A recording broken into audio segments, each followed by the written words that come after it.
자, 이제부터 이제 경제성 분석에 대해서 말씀드리도록 하겠는데, 우선 그 비용 추정에 대해서 말씀드리도록 하겠습니다. 정보화 사업에서 비용 추정의 특징이라고 그러면, 우선 이제 정보화 사업이 특성 중에 하나가 이제 요구사항이 자꾸 변한다는 거예요. 왜냐하면 이제 요구사항이 아주 처음서부터 명확하지 않기 때문에 하면서 자꾸 그 요구사항이 바뀌죠. 그래서 그것 때문에 이제 비용 추정이 상당히 어렵다 하는 거를 이제 알 수가 있어요. 이 표에서 보다시피 이게 이제 사업 생애 주기인데요. 이제 타당성 조사하는 feasibility study 하는 거고, 개념 설계하고, 그다음에 요구사항 파악하는 단계, 그다음에 제품이나 시스템을 설계하는 단계, 그다음에 상세 설계, 그다음에 이제 소프트웨어 개발 이렇게 이제 하는 데인데, 이 초기에 이 타당성 조사, 이때는 뭐 비용에 대한 편차가 이게 상당히 큰 거라 할 수가 있습니다. 뭐 그 통계에 의하면 뭐 그 전체 추정된 비용이 실제 비용의 뭐 최대 4배, 여기 보다시피 4배 또는 4분의 1까지, 최소 4분의 1까지 이렇게 상당히 큰 편차를 보이고 있죠. 그러다가 이제 어느 정도 상세 설계 단계에 들어가면 그때는 어느 정도 이제 그 비용 추정이 어느 정도 정확한 실제 비용과 추정된 비용하고 거의 같아 이제 근사하게 되는 걸 알 수가 있습니다. 그래서 이 비용 추정이 이제 특히 이제 초기 단계에는 상당히 쉽지 않다는 것을 이제 알 수 있는 것이죠. 그다음에 또 다른 특징으로는 이제 정보화 사업이라는 게 이제 구축 비용이 있겠고요. 그다음에 그거를 이제 유지 보수하는 그런 메인테넌스 비용이라고 영어로는 얘기하는데, 유지 보수하고 또 운영하는 비용이 점점점 커지고 있습니다.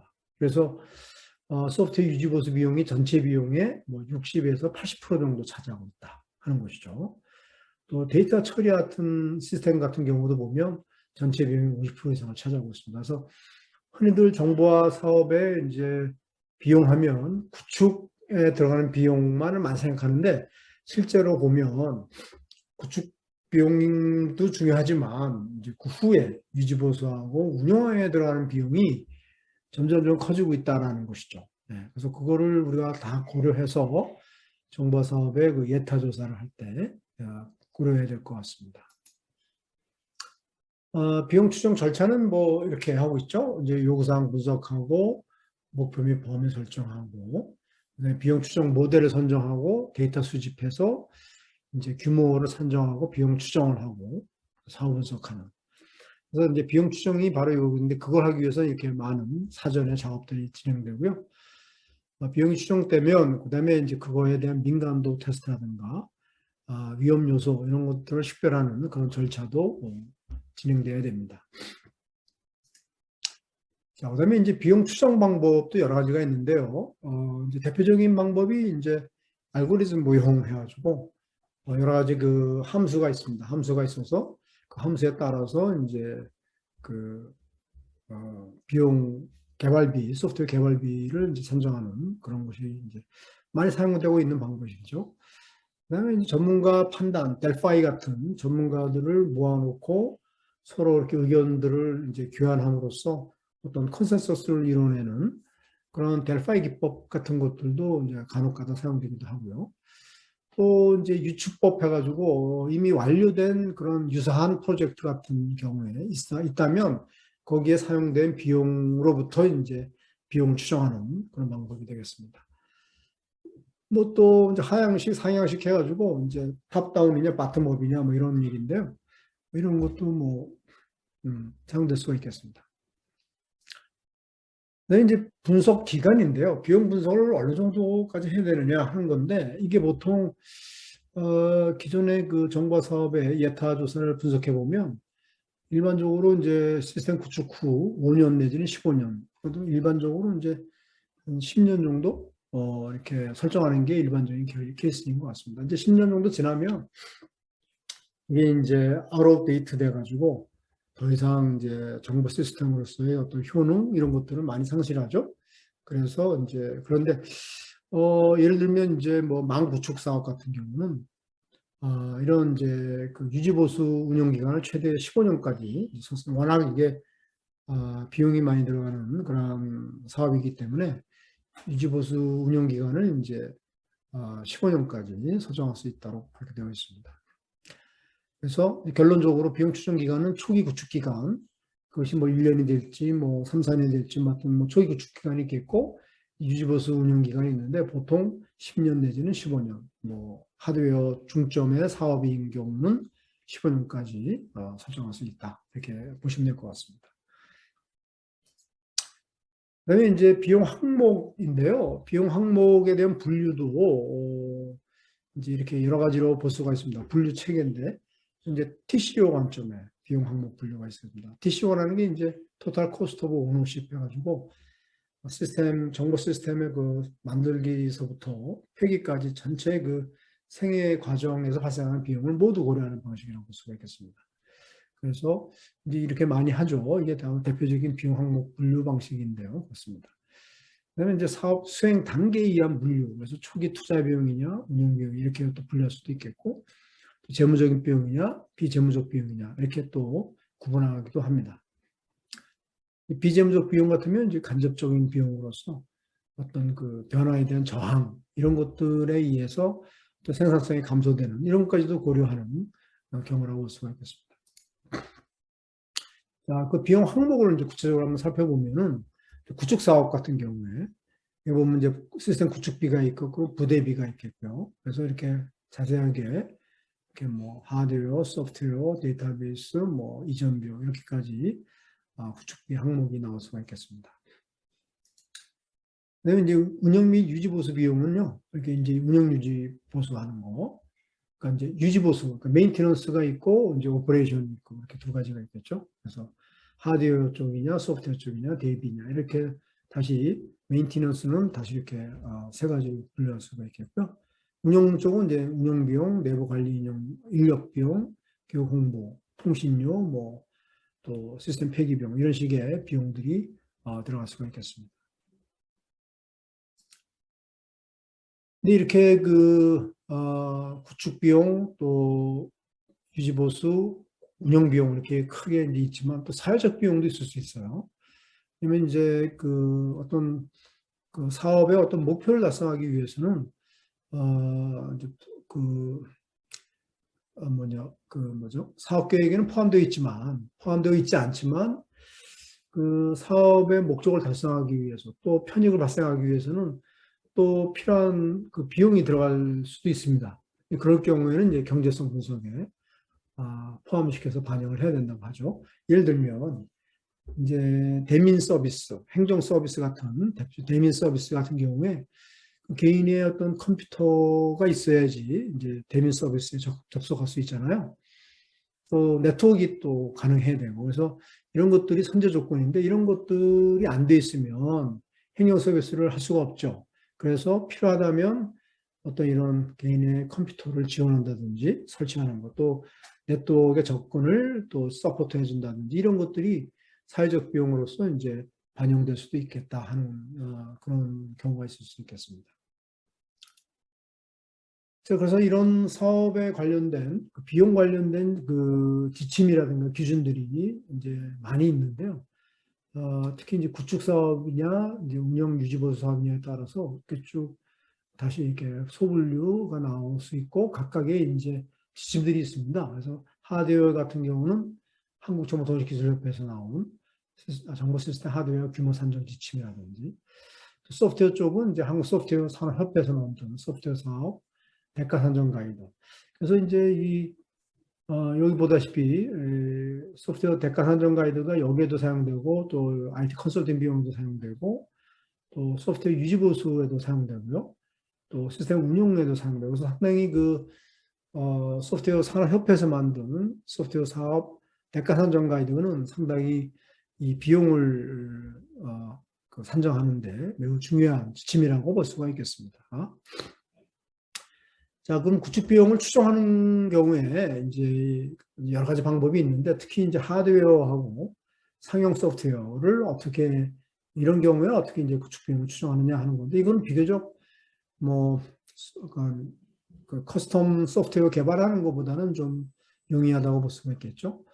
뭐 하드웨어라면 이제 이런 뭐 서버라든가 PC 단말기 이런 것들이 있겠고, 상용 소프트웨어는 이제 운영 체계, OS, 또 시스템 소프트웨어, DBMS 뭐 이런 것들이죠. 이런 것들은 이제 아무래도 시장의 견적가를 받아서, 세계 이상의 견적가를 받아서 비용을 산정하는 그런 방식이 되겠습니다. 그다음에 이제 소프트웨어 개발비인데요. 아까도 얘기했듯이 이제 한국 소프트웨어 산업협회에서 만든 소프트웨어 사업 백과사전 가이드라고 2020년에 이제 개정판이 나왔습니다. 거기에서 그걸 잘 사용해서 하면 되는데요. 이것이 뭐 계속 소프트웨어 쪽의 환경과 산업이 발전하면서 계속적으로 이제 개정판이 나오고 있죠. 네, 요거는 2020년도에 주요 개정 사항들을 말씀드리는 내용이고요. 거기에 보면 이제 대표적인 방식이 이제 기능 점수 방식, 펑션 포인트라고 해서 요거는 이제 그 사용자 관점에서 소프트웨어가 제공하는 기능의 이제 양을 정량적으로 수정을 해서 그것으로 통해서 이제 비용을 산정하는 그런 방식이 되겠습니다. 그래서 이거는 이제 어떤 기술을 쓰느냐 뭐 이런 것들은 크게 중요하지 않고 사용자 관점에서 어떤 기능이 몇 개의 기능이 있느냐에 따라서 이제 비용을 추정하는 방식이라고 볼 수가 있겠습니다. 그래서 이런 경우는 이제 소프트웨어 규모 산정이 비교적 용이한 그런 사업 같은 경우는 이런 것을 사용할 수 있겠죠. 일반적으로 소프트웨어 기능은 이제 데이터 기능하고 트랜지션 기능으로 구분될 수 있죠. 데이터 기능이라 하면 이제 주로 내부의 논리에서 이제 주로 내부 연산하고 뭐 이런 거죠.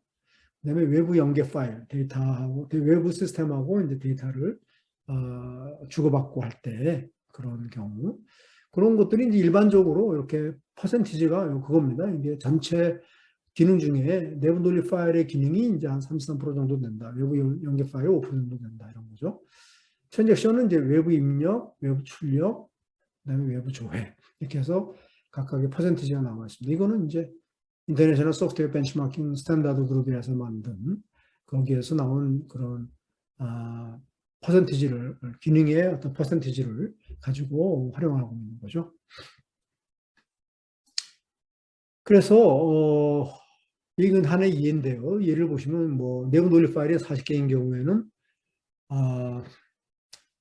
내부 논리 파일의 평균 복잡도가 이제 요거는 이제 평균 복잡도가 일반적으로 다 정해져 있습니다. 그래서 내부 논리 파일 같은 경우는 평균 복잡도가 7.5다라고 이제 일반적으로 제시되고 있고, 그러면 내부 논리 파일의 총 기능 점수는 이게 이제 300 포인트인데, 펑션 포인트인데, 아까 40개가 있잖아요. 40개 곱하기 평균 복잡 7.5로 해가지고 300 펑션 포인트가 되겠고요. 내부 논리 파일 비율이 전체의 이제 22.1%니까 전체의 그 소프트웨어의 그 기능 점수는 이제 유추하는 건데 300 곱하기 이제 22% 정도 되니까 이렇게 계산해서 1357 펑션 포인트 이렇게 이제 유추하는 거라고 볼 수가 있겠습니다. 그 다음에는 이제 투입 공수, 맨만스로 인해서 하는 거죠. 이게 가장 많이 이제 보편적으로 많이 사용하는 방식이라고 볼 수가 있겠습니다. 그래서 뭐 이렇게 그 홈페이지를 디자인한다든지 웹 접근성 개선 사업을 한다든지 뭐 이렇게 컨텐츠 기반의 사업을 하는 경우에는 이런 아까 얘기한 기능 점수보다는 이런 투입 공수 쪽이 더 훨씬 더 적절하다고 볼 수가 있겠죠. 이거는 소프트웨어 기술자를 이제 이렇게 특급이냐, 고급이냐, 중급이냐, 초급이냐 이렇게 네 단계로 나눠서 등급별로 노임 단가를 적용하는 것이죠. 그래서 투입 기간과 투입 인력 수를 곱해서 이제 투입 공수가 나오는 거죠. 그래서 이제 거기에다가 이제 뭐 투입 공수로 해서 이제 노임 단가를 계산해서 이제 전체적인 맨마스를 이제 구하는 방식이 되겠습니다. 재경비라고 하는 것은 이제 기획, 경영, 총무 등에 발생하는 간접 경비를 얘기하는 거고, 이게 일반적으로 이제 직접 인건비의 이제 110% 정도 이렇게 설정하는 게 일반적인 케이스고, 기술료는 이제 기술의 그 소프트웨어 개발하는 그 조직에서 소프트웨어 개발하기 위한 어떤 나름대로 어떤 기술의 축적이라든가 또 필요하다면 이제 외부 기술을 또 뭐 빌려올 수도 있겠고요. 그거에 대한 대가라고 볼 수가 있는데 통상적으로 인건비하고 직접 인건비하고 재경비를 곱해서 그 합친 거에 한 20% 정도 또는 뭐 30% 정도 이렇게 설정하는 게 일반적이라고 볼 수가 있겠습니다. 그래서 이제 이렇게 직접 인건비를 산정하고 그다음에 재경비하고 기술료를 산정하고 직접 경비, 직접 경비라는 것은 소프트웨어 개발에 필요된 직접 경비를 산출하는 경우죠. 네, 그래서 이제 이거를 이제 소프트웨어 개발비 산정에 다 합쳐서 이제 개발비를 구해내는 방식이 되겠습니다. 기타 비용 추정은 이제 이런 식으로 하죠. 데이터베이스 구축비는 인건비, 재경비, 직접 경비의 이윤 이렇게 나옵니다. 컨설팅 비용은 이제 아무래도 투입 공수, 말하면 사람이 많이 들어가는 거기 때문에 역시 그 투입 공수 방식으로 많이 하고 있습니다. 감리비 같은 경우는 이제 정부 시스템 감리 기준이 따로 있죠. 그래서 20억 미만의 6개월 미만의 사업인 경우는 2단계 감리를 수행하게 돼 있고 500억 이상인 그런 사업인 같은 경우는 이제 계획 단계, 개발 단계, 운영 단계 이렇게 3단계의 감리를 수행하도록 되어 있습니다.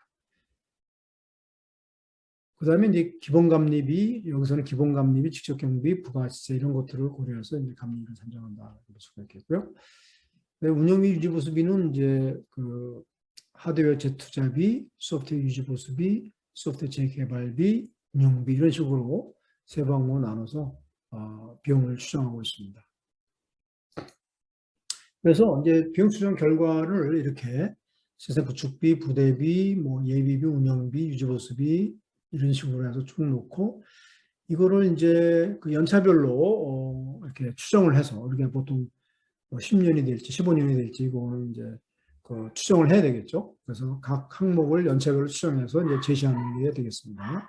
그 경제성 분석 중에 편익 추정에 대해서 같이 한번 살펴보도록 하겠습니다. 우선 그 편익을 알기 위해서는 정보와 효과에 대해서 우리가 좀 이해를 해야 될 것 같은데요. 정보와 효과의 특징이라고 그러면 상당히 앞에 모두에서 말씀드렸지만 그 정보 기술의 어떤 그 범용성 때문에 정보와의 효과를 구체적으로 명시하기가 쉽지 않다라는 것이죠.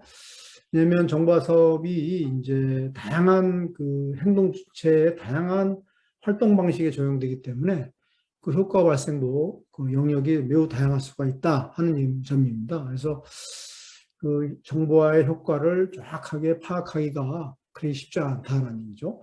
그것이 과연 정보 시스템을 구축함으로써 생기는 건지 아니면 다른 시스템의 다른 그런 활동, 뭐 마케팅이라든가 이런 활동으로 생겨서 효과가 생긴 건지 이런 것들을 이제 구별하기가 쉽지가 않을 수 있다라는 점입니다. 그다음에 이제 또 그 파급 효과 이런 측면들도 있습니다. 이게 이제 파급 효과라고 하는 것이 정보화를 통해서 어떤 본래의 의도된 목적뿐만 아니라 다른 목적도 이제 추가 비용이 없이도 다른 목적으로 사용될 수가 있다는 얘기죠. 예를 들면 여기 이제 3차원 지리정보 시스템을 예를 들었는데 국토자원 관리를 위해서 이제 당연히 이제 사용하기 위해서 이제 3차원 지리정보 시스템을 개발하는데 이것이 또 민간에 이제 이전되어서 뭐 여러 가지 위치 서비스라든가 지도 서비스 이런 것들을 제공할 수가 있잖아요. 그래서 이런 경우는 엄청난 또 파생 효과가 있을 수 있죠. 그래서 이런 그 시스템의 어떤 구축을 통한 파급 효과를 예측하기가 역시 또 쉽지 않다 하는 점도 있을 수 있습니다.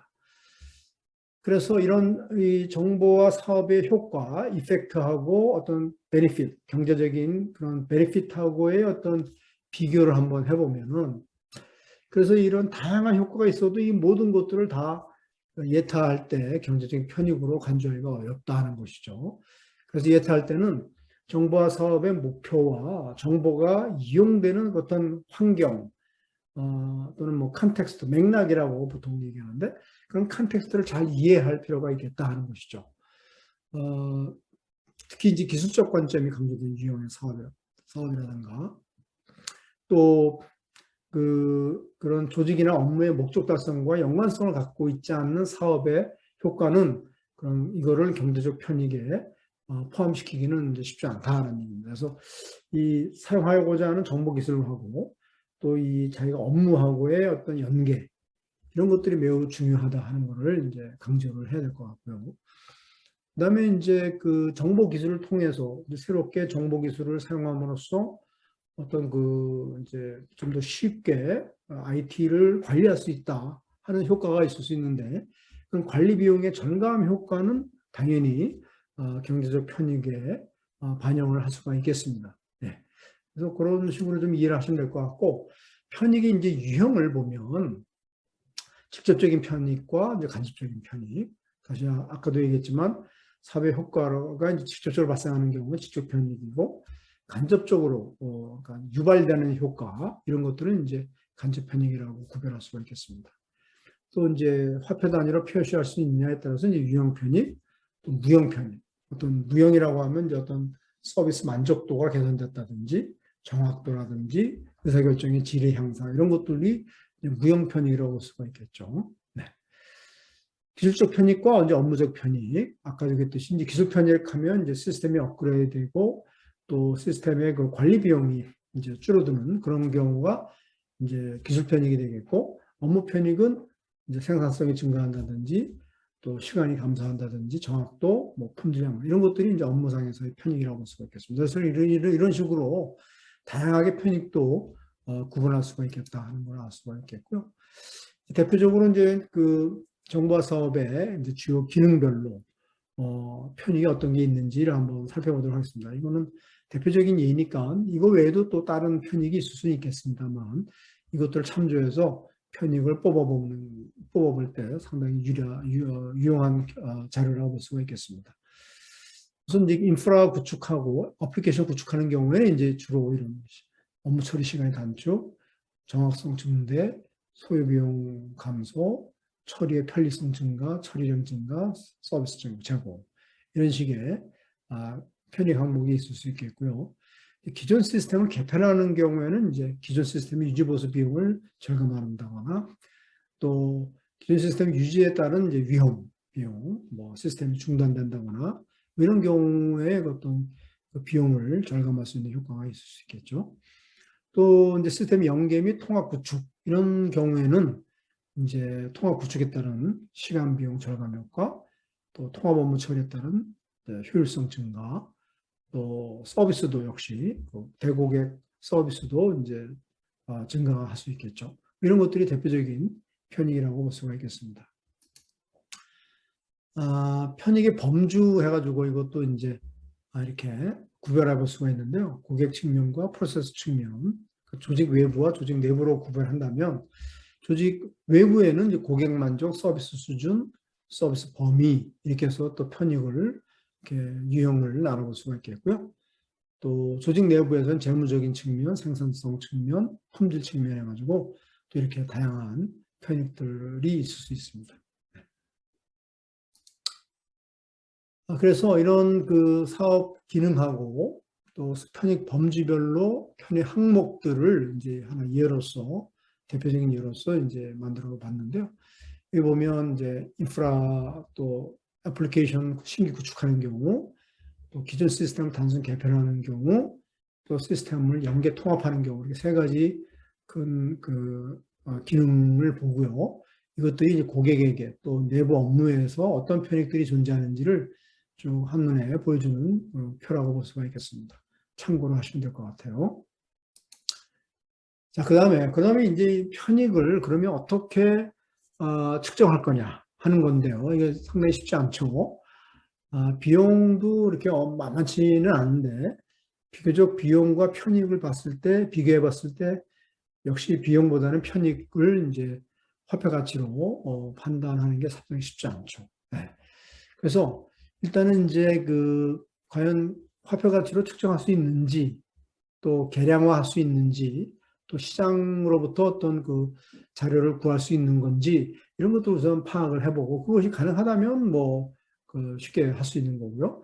그게 불가능하다 그러면 이제 어떻게 보면 해도닉 가치 측정법이라고 해서 어떤 소비자의 행위 관찰을 통해서 이제 가격을 추론하는 방법이 있겠습니다. 이 내용에 대해서 좀 더 자세하게 살펴보도록 하겠습니다. 이것도 만약에 힘들다, 행위 관찰도 쉽지 않다, 그럴 경우에는 이제 직접 사용자에게 편익을 위해서 네가 얼마나 지불할 용의가 있는지 이런 것들을 직접 물어보는 그런 방법이 있었습니다. CVM이라고 하는데 이것도 이제 나중에 좀 더 자세히 살펴보도록 하겠습니다. 그래서 이 화폐 가치를 결정하는 단계가 이렇게 여러 가지 방법이 있는데 우선 이렇게 뭐 계량화할 수 있으면 그게 제일 좋고 그게 불가능하다면 이렇게 이제 행위를 관찰함으로써 얻는 그런 헤도닉 가치 측정법이 있을 수 있고 그것도 어렵다면 이제 직접 뭐 willing to pay 직접 지불 의사를 물어보는 그러한 방법이 있을 수 있습니다. CVM이라고 하는 방법이 있죠. 예. 자, 그래서 직접 계산이 가능한 그런 자료가 있는 경우에는 이제 앞에서도 말씀드렸듯이 이제 컨텍스트를 잘 이해를 해야 되고요. 거기에 따라서 이제 여러 가지 이런 계산법이 있을 수 있는데 이제 하나의 사례를 보여주고 있습니다. 뭐 대기 시간이 절감되었다 그러면 연간 민원 건수 곱하기 절감 시간, 건당 절감 시간, 그다음에 이제 그걸 이제 민원인이 직접 수작업을 한다 그랬을 때 시간당 민원인의 어떤 평균 임금 이렇게 해서 하면은 대기 시간 절감으로 인한 효과, 편익을 우리가 계량화할 수가 있겠죠. 업무 처리 시간이 절감되는 경우도 연간 처리 건수 곱하기 건당 절감 시간, 시간당 공무원 평균 임금 이렇게 계산해 볼 수가 있겠습니다.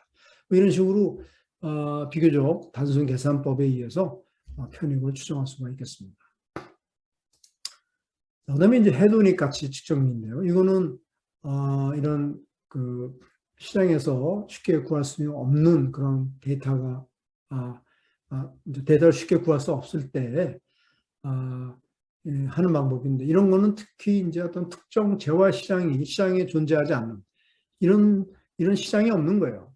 그럴 경우에는 대체 시장을 이용해서 재화의 가치를 측정하는 방법인데 이게 이제 예를 들면 우리가 1988년도에 이제 올림픽을 치르면서 그때 이제 한강 주변에 그 어떤 환경 개선 사업들을 많이 했습니다.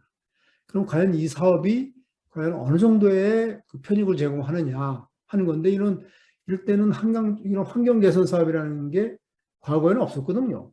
그래서 이런 경우는 어떻게 할 거냐 했을 때 이제 그 주위에 한강 주위에 있는 아파트 가격이 환경 개선으로 인해서 가격이 올라갈 수 있잖아요. 아파트 가격이. 그거를 이제 환경 개선의 가치로 추정하는 것이죠. 이렇게 이제 대체 시장을 이용해서 재화의 가치를 추정하는 방식이 바로 헤도닉 가치 평가 모형이라고 볼 수가 있겠습니다. 네. 그다음에 최근에 이제 이런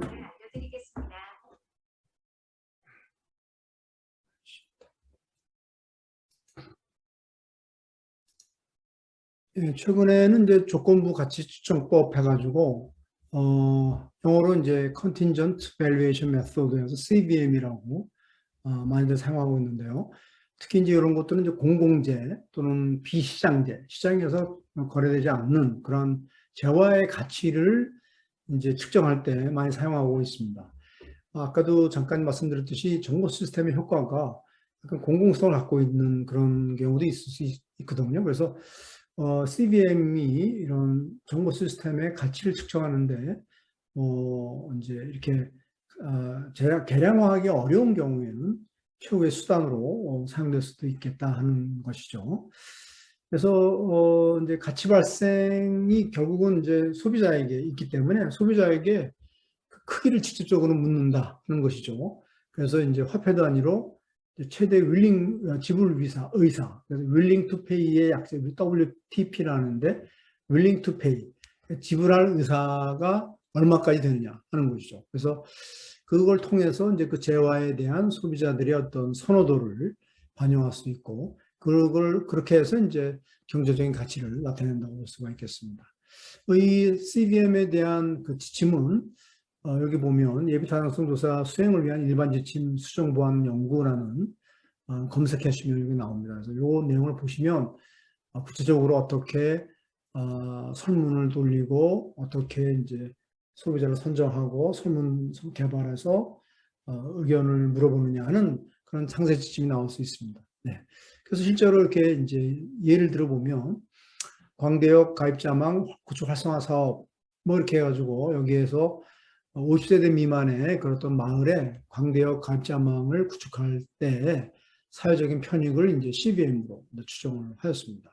그래서 이제 인터넷 서비스의 사용 가치와 비사용 가치의 합을 사회적인 편익으로 정의를 내려고 있습니다. 그래서 이게 이제 이렇게 사회적 가치, 특히 이런 거를 측정할 때 이런 CBM 방식을 종종 사용하고 있습니다.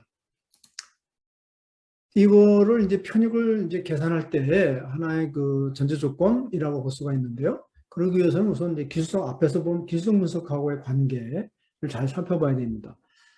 우선 지난번에도 얘기했지만 기술성 검토가 특히 정보화 사업인 경우 매우 중요하다. 그래서 우선 기술성 검토를 먼저 하고, 그다음에 기술성 교인의 선정과 중요도 배정 등에 상당히 주의를 기울여서 이제 그 경제성 분석도 해야 된다 하는 것이죠. 그다음에 이제 편의 추정을 위한 가정의 성립이 과연 될 거냐 하는 것도 또 우리가 고려해 볼 사항입니다. 예를 들어서 시간 단축에 의한 인건비 절감 효과라는 이제 편익이 있다 그러면 실제로 인력 감축이 이루어져야 되죠. 네. 그래서 이제 만약에 정보화가 이루어지지 않다면 기존 인력 가지고 충분히 그런 업무를 수행할 수가 없다. 정말 그러냐 하는 것들을 검토하고 또 부처의 어떤 인력 증가 계획 같은 거, 인력 계획 같은 것들을 검토를 해서 정말로 인건비가 절감될 수 있는지 이런 것들을 이제 판단을 해야 될 필요가 있겠습니다. 그다음에 이제 그 사업 전후의 어떤 업무 처리 방식을 이제 비교해야 되는, 그러니까 as is하고 to be를 비교함으로써 이제 편익을 계산하는 방식, 이런 것들도 상당히 중요해요. 특히 기존 시스템의 어떤 그 업그레이드하는 그런 시스템 구축 같은 경우는 이런 do nothing, 그러니까 기존 시스템 그대로 유지하는 경우하고 기존 시스템을 업그레이드하는 경우하고의 비교를 통해서 편익을 계산해 보는 방식, 이런 것도 상당히 유용한 방식이라고 볼 수가 있겠습니다.